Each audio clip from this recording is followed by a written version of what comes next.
the News 1226 First Alert Radar Network. With up to 10 times the resolution of other local radars and technology that can pinpoint right down to your street. First just got faster. Live from Augusta, we're watching News 1226 at 11. A hot weekend ahead, and there are a lot of events taking place this weekend, which is good news. Your First Alert Chief Meteorologist Riley Hale will tell us how hot it'll get in just a moment. Thanks for joining us tonight. I'm Zaina Halliburton. Today we're checking in with neighbors living in Aiken County after the approval of the Whiskey Road Corridor Drainage Easement project this week. But not everyone is happy with the project that's taken more than 40 years to get approved. Your Kennedy Payne is live in studio tonight after speaking to a man who says he will be directly impacted by the project. And Kennedy, what did the homeowner have to say about how the plan could affect him?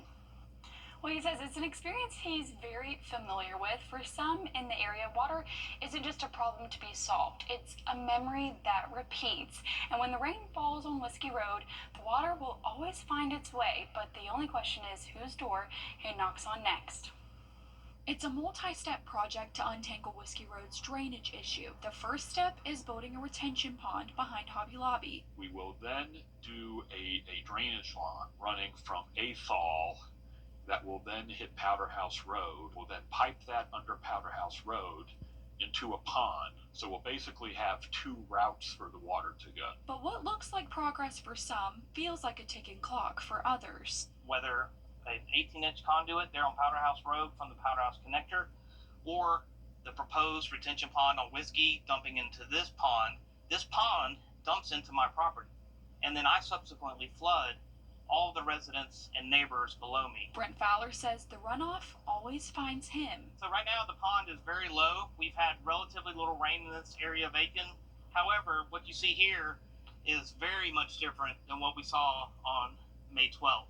My question is, this pond already overflows. So how can it accommodate water from a completely separate second pond?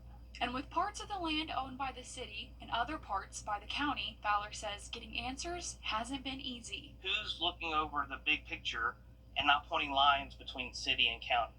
And I'd love to work with that person and come to a resolution. He says what used to be a rare event has started to feel routine. In the bottom of my property, we've never once had water. And you can see here clearly from this drone footage, there's a river of water that flowed through the property. This has happened twice since Hurricane Helene. I understand the city is working on the plan to mitigate that, but this is something that had never happened as long as we've been owners of the property. Progress often demands patience, but sometimes it demands a second look. I'm sympathetic to my nearby neighbors in College Acres. They're certainly flooding into their garages, sheds, and other areas. Concern is, if they move this water downhill, while it's great for all those constituents, are we kicking the can?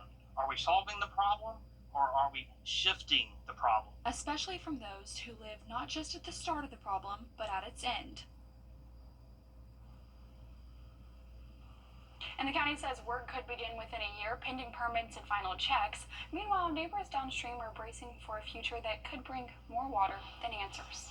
And certainly it's something we'll have to keep an eye on once things really do get going there. Thanks for sharing that update, though, Kennedy. We appreciate it.